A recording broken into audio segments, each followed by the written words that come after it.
नमस्कार बंधुरा केमन आछो सबाई आबार एसे गेছি একটা রেসিপি নিয়ে আজকে বানাবো কাশ্মীরি পোলাও।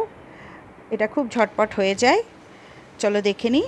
আমি প্রথমে দেরাদুন রাইসটাকে 1 ঘন্টা ভিজিয়ে রেখেছিলাম। এবার গোটা গরম মশলা দিয়ে ভাতটা করে নেব। 90% মতো সেদ্ধ হলে নামিয়ে নেব। এদিকে কাজু বাদাম, আখরোট আর পেস্তা আর কিশমিশ নিয়ে নিয়েছি। আমন্ডটা দেখানো হয়নি, ওটাও কিছুটা দিয়েছিলাম, দিয়ে ভেজে রেখেছিলাম।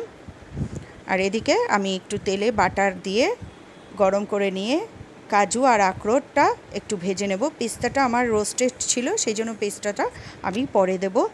এটা মেনলি কাশ্মীরি পোলাওটা ড্রাই ফ্রুটস দিয়েই হয়, আর এমনি ফ্রুটসও দেওয়া যায়। এর মধ্যে আপেল, আঙুর, বেদানা, আমার কাছে একটু বেদানা ছিল, ওটা পরে। ওগুলো পোলাওটা পুরো নামানোর পর তারপরে দিতে হয়। এই যে এবার আমি এই যে কিশমিশ আর পেস্তাটা দিয়ে দিলাম, দিয়ে একটু ভাজা করে নিয়ে আমার ওদিকে ভাতটা হয়ে গেছে। 90% মতো সেদ্ধ হলে নামিয়ে নিতে হবে।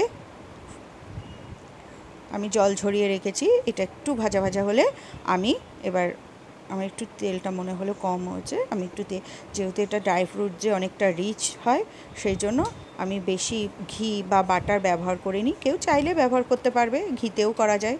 আমার এই যে ভাজা প্রায় হয়ে গেছে। এবার আমি রাইসটাকে দিয়ে দেব।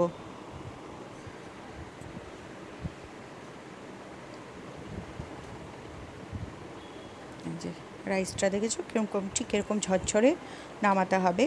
আর এবার খুব হালকা হাতে রাইসটাকে মেশাতে হবে, কেননা বেশি তাড়াতাড়ি বা জোরে নাড়ালে রাইসগুলো ভেঙে ভেঙে যাবে, সেই জন্য খুব হালকা হাতে এটা মেশাতে হবে।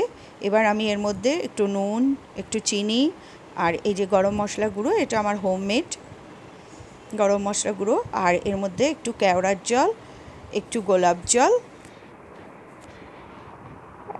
2 চামচ করে করে কেওড়া জল, গোলাপ জল আর একটু মিঠা আতর দিয়ে দেবো। 1 ড্রপ কি 2 ড্রপ মতো মিঠা আতর দিয়ে আমি একটু নাড়িয়ে খানিকক্ষণ দমে দেব। হালকা হাতেই নাড়ানোটা সবসময় একটু হালকা হাতে করতে হবে। দমে দিয়ে দিয়েছি। আর এদিকে দেখো নেল পালিশ পরা চলছে, সাজুগুজু। এই দেখো কি সুন্দর চুপ করে বসে নেল পালিশ করছে। একটা হাত শেষ হতে পারছে না, আর একটা হাত বাড়িয়ে দিচ্ছে। এদিকে আমি খানিকক্ষণ দমে রেখেছিলাম। এই যে পোলাওটা হয়ে গেছে, একদম রেডি। আমার কাছে একটু বেদানা ছিল আর আমন্ডগুলো ভাজা ছিল, সেগুলো ছড়িয়ে আমি সার্ভ করে দিয়েছি। ভালো লাগলে আমার চ্যানেলটাকে লাইক ও সাবস্ক্রাইব